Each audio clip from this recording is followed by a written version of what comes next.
The year is 79 AD. It is deep night in Rome. The respectable citizens are asleep in their beds on the hills. But you are not on the hills. You are down here. In the Subura. The belly of the city. The place where Rome comes to sweat, to drink, and to sin. The rain has been falling for hours. It makes the cobblestones slick and black like obsidian. The air is cold, damp, but your blood is running hot. You are not lost. You know exactly what you are looking for. A hunger brought you here. A pull in your gut that the daylight world cannot satisfy. You stop at a dark corner. The alley ahead is narrow, crooked, swallowing the light. You reach out and press your hand against the wet stone wall of a tavern. The stone is cold under your palm. Your fingers trace the rough surface until they find it. Carved deep into the stone block. A symbol. Bold. Unapologetic. A phallus. It is not graffiti. It is a signpost. An ancient, crude arrow pointing the way to pleasure. It tells you that you are close. You push off the wall and walk deeper into the alley. The darkness wraps around you like a heavy cloak. The air changes here. The smell of the rain and wet earth fades away. Breathe in. Sniff. Do you smell it? It is thick. Heavy in your throat. The scent of strong musk oil. Cheap rose perfume meant to cover the smell of the day. The smoke of burnt oil lamps. And underneath it all, the undeniable, salty scent of warm bodies. The smell of sweat drying on skin in a crowded room. You are walking through a cloud of desire. You pass a building with wooden shutters on the second floor. The shutters are closed, but they cannot hold back the sounds. Stop. Listen. A rhythmic creaking of wood. Soft. Steady. The catch of breath in someone's throat. A low, guttural sigh escaping through the cracks. The city is not sleeping here. The city is breathing hard. Your heart beats faster against your ribs. Thump, thump, thump. The sounds, the smell, they are pulling you forward like a hook in your chest. You see a flicker of warm, reddish light ahead, spilling onto the wet pavement from an open doorway. You have arrived. You step out of the cold rain and into the warmth of the threshold. The light here is dim, cast by flickering oil lamps hanging from chains. It paints everything in shades of deep orange and shadow. And there awaiting for you are the she-wolves. The lupi. They do not look like the modest wives you see in the forum. They are creatures of the night. Look at them. They are wearing the famous Coa Vestis, the forbidden silk from the East. It is fabric so fine, so delicate, the poets call it woven wind. It clings to their bodies like a second skin. It is wet with the humidity of the room. It hides nothing. Through the sheer blue and purple fabric, you can see the curve of a hip, the dark shadow of a waist, the heavy rise and fall of a chest as they breathe. They are dressed, yet they are more naked than if they wore nothing at all. The silk is a promise. A wrapping paper waiting to be torn away. One of them leans against a stone pillar. Her eyes are rimmed with thick black kohl. Dark. Heavy. Predatory. She spots you. She doesn't look away. In Rome, a respectable woman lowers her eyes. A wolf locks eyes with you and dares you to come closer. She tilts her head back. Her lips are painted red with wine lees. She parts them slightly. Did you hear that? A low, soft howl. A whistle between the teeth. It is the call of the wolf. It is the sound that echoes in these back alleys. A signal that says, I am hungry. Are you? Your mouth goes dry. The blood rushes to your ears. The heat in the room is sudden and overwhelming. She smiles. She knows she has caught you. She lifts a hand, her golden bracelets jingling softly, and beckons you inside. Into the den. You step further inside. The air in the atrium is thick enough to chew. It tastes of spiced wine, burnt olive oil, and sweat. But your eyes are not on the crowd. They are drawn to the walls. Look up. Above the wooden doors of the small rooms. There are paintings. Frescoes. But these are not images of gods or heroes. It is a menu. A catalogue of sins painted in red and ochre. In ancient Rome, desire has no language barrier. You don't need to speak Latin here. You only need to point. Look at this one.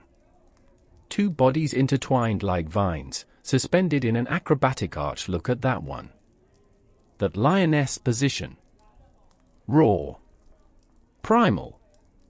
Every fantasy, every forbidden act that cannot be spoken of in the Senate is painted right here, staring back at you. Which one calls to you tonight? You reach into your tunic. Your fingers close around the cold metal of a coin. But this is not a denarius with the emperor's face. The emperor does not belong here. It is a Spintria. The token of pleasure. On one side, a number. On the other, a carving of the very act you desire. You step forward. The she-wolf is waiting. You hold out the bronze token. She reaches out. Her fingers brush against your palm. Her skin is hot. Rougher than the silk she wears. She takes the coin. She looks at the image stamped on the metal. Then she looks at you. A knowing smile curls on her lips. She doesn't say a word. She doesn't have to. The transaction is made. She turns and walks towards one of the narrow doors. She looks back over her bare shoulder, expecting you to follow. And you do. You have paid the price. Now, you must collect the debt. You step into the cellar. The room. It is shockingly small. Narrow. There is nowhere to hide. The heavy wooden door closes behind you. Thud. The noise of the tavern, the music, the laughter, it all vanishes. Now, there is only the silence. And the sound of two people breathing in a confined space. The air here is hotter. Stagnant. It smells of dried herbs, lamp oil, and the lingering, musky scent of the man who was here before you.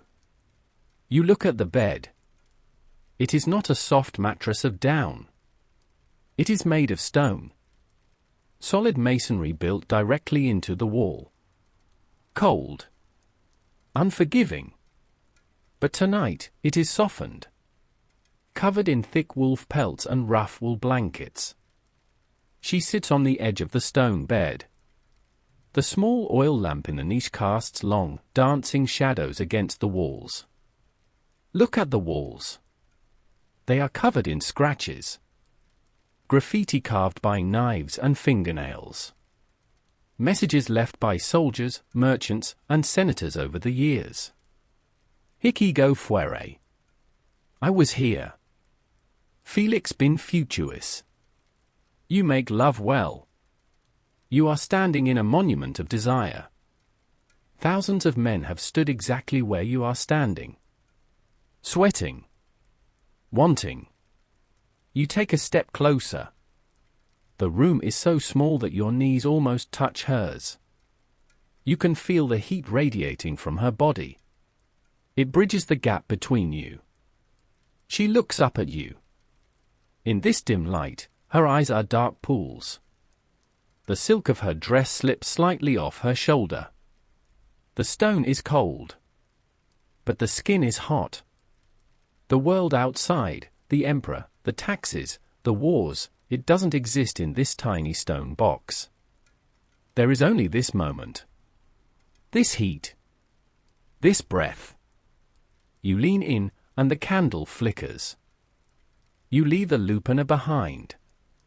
You step back out into the night air, but only for a moment.